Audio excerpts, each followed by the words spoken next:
Hey guys, welcome back to the channel. So here's another combo video for you guys today. This time it's on Monarch. So as y'all know, this deck does not require an extra deck, so that's actually one of my favorite things about this deck. It's very budgeted. It's very easy to acquire all the cards just like that, and honestly, I definitely would recommend this for beginners. And if you're returning to Yu-Gi-Oh, this is also a nice deck to pick up, especially now that the deck is at full power again. Pantheism has at 3, so you can actually see it in your opening hand a lot more than usual, so yeah, it definitely helps. So anyway, let me go and shuffle up my deck, and as per usual, I'm just going to do 2 test hands, one going first, one going second, and just to kind of give you guys an idea of how Monarchs play for those who've been wanting to try this deck out. Now is the perfect opportunity to try it, you know? Alright, so let's see what we got. Opening hand is, okay, Vanity's Fiend. Not a Monarch, but still pretty good. Okay, we got Pantheism. Can I open up with one of my spell or traps? Okay, we got Return of the Monarchs.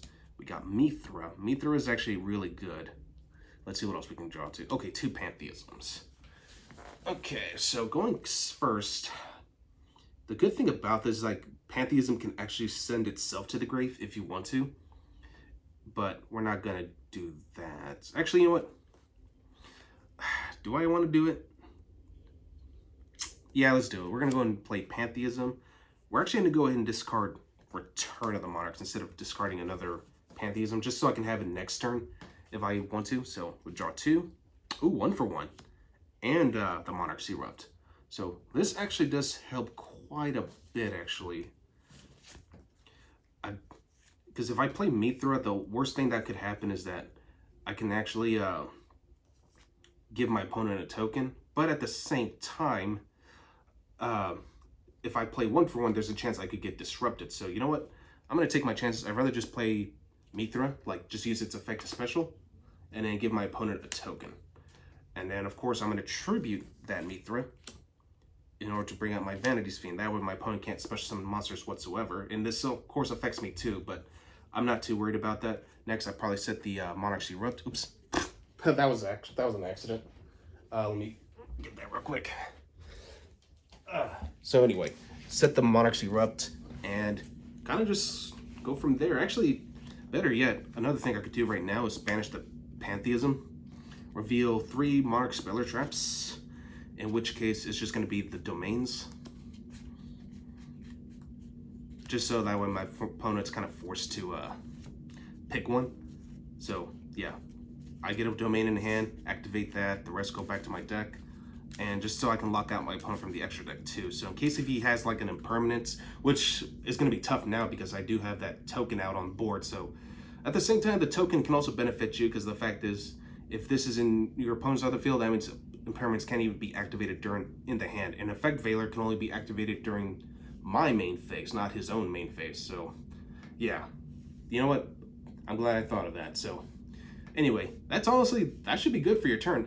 If your opponent tries to use a monster effect of any kind, just spray that Monarchs Erupt on him, and there he's under skill drain basically.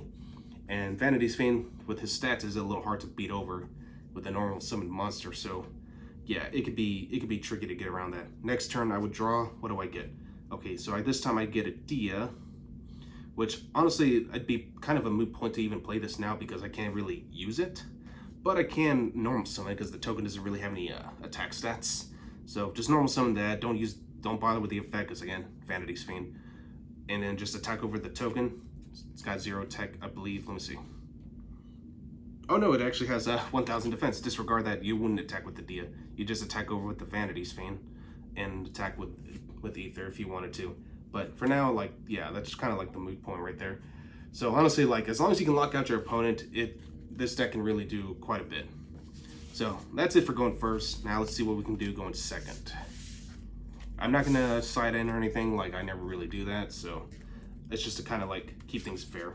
So let's see if we can get more of our actual Monarch monsters out. So Vanity's Fiend is just something to stall until you get your main boss monsters, really. Okay. Alright, so new test hand is... oh, March of the Monarchs. That's actually pretty good. Adia. Monarch Starforth. Okay, this is looking promising. Okay, we got Eidos. Not the worst card to open up with, but let's see. Tenacity. Okay, so I don't have any big boss monsters yet, but let's see what I could draw into. So your opponent sets up his board, and we get to draw. Oh, perfect. We got Ether. I'd rather prefer Erebus, but Ether will do the job just fine, honestly. So if anything, like in case your opponent had like a negate like Dragoon, for example, I would activate the Monarch Stormforth just so I could bait out its negate, and then activate Tenacity, reveal Ether, and then you could either search out another Stormforth or Pantheism, but the whole point of going second is just to clear board, so I'd probably just go for another Stormforth because it's not once per turn. That's why like some people were kind of concerned with this card back to 3 as well, but it is what it is.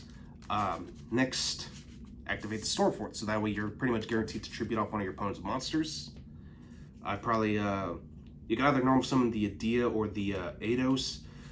If anything, I'd probably feel more safe playing the Eidos, since, you know, he does give me the additional tribute summon, so I tribute the Eidos, plus, again, if you're up against a Dragoon, tribute the Dragoon. Get rid of that. Play Ether. Ether effect lets you dump 2 Speller Traps to the grave. Monarch Speller Traps, I mean. So I send Pantheism, and let's send the Prime Monarch. Alright. And then we can special summon another Monarch directly from the deck. Now, if you want to go with Karaz, I'm sorry, not Majesty's Fiend, Karaz, and pop your opponent's cards, just bear this in mind, you will be giving your opponent card advantage. So, if anything, I'd rather just go with Erebus, just because, you know, it's another big beater. And plus, with Pantheism, I'm now guaranteed to add Domain of the True Monarchs to my hand. So, yeah. So, we're going to go ahead and do that, banish Pantheism, reveal 3 domains. You know, your opponent's going to choose one to go to your hand. And either way, you're going to get one regardless. So that's actually one of the funniest things about this combo is that you essentially are always going to get guaranteed one of your field spells this way. So it doesn't matter. The other 2 will go to your deck. This one will stay in your hand. I'd activate March of the Monarchs, so that way my tribute summon monsters can't be targeted or destroyed by card effects. And activate the domain. Entering your battle phase, swing with Ethers. You'll get a power boost thanks to domain. Attack with Erebus. And yeah, you should be good. End phase, I'd probably go, Erebus will go back to your hand. If you wanted to, you could banish the Monarch Stormforth to special summon Prime Monarch just to have another body out on board. And yeah, that's all you got to do, really. And at this point, your opponent's going to be a little stuck now because he has a card that basically locked him out. He lost his best monster if you tribute off with the Monarch Stormforth, and yeah, that's generally it. Next turn, you know, if you can't do anything next turn, you draw. Okay, so we drew into our second domain. I'm not too worried about that because now I could banish Eidos to special summon another monster. I'll choose Mithra, and this time I'll tribute both Mithra and, well, better yet, I'll probably just use the domain, reveal the Erebus, so that way I can just tribute 1 monster instead of 2. I'll tribute the Mithra to bring out Erebus. And thanks to Mithra, I can now tribute summon again if I'm able to. But first, we gotta send 2 Monarch Speller Traps to the grave. I'll send another Pantheism, and let's send Escalation. I'm not gonna need that. And that way we can bounce back one of our opponent's monsters or cards in general on the field, grave, or hand, non-targeting, back to the deck. Probably banish the Pantheism. Just to reveal 3 more Monarch Speller Traps. Let's see what I can think of. I'd probably go to Erupt and maybe a Return of the Monarchs. Most likely your opponent's going to give you the Return of the Monarchs because, you know, he doesn't want this to lock him out too, because it's just skill drain for only it protects the tribute summon monsters. So yeah, Return of the Monarchs wouldn't be the worst card to add to your hand because at least you could activate it. If you were to tribute summon again, you can at least, you know, get a free search off. So, and entering battle phase again, keep attacking and until your opponent just runs out of resources. And yeah, that's generally all you have to do with Monarchs. Like, Monarchs is relatively easy. It can be annoying to deal with if you're not really prepared for it. And with Pantheism back at 3, this deck really just got back to a new level. So I'm happy that we could play this deck the way it used to be. Anyway, that's all I got for you guys today. Hope you guys enjoy this, and I will catch you guys again next time.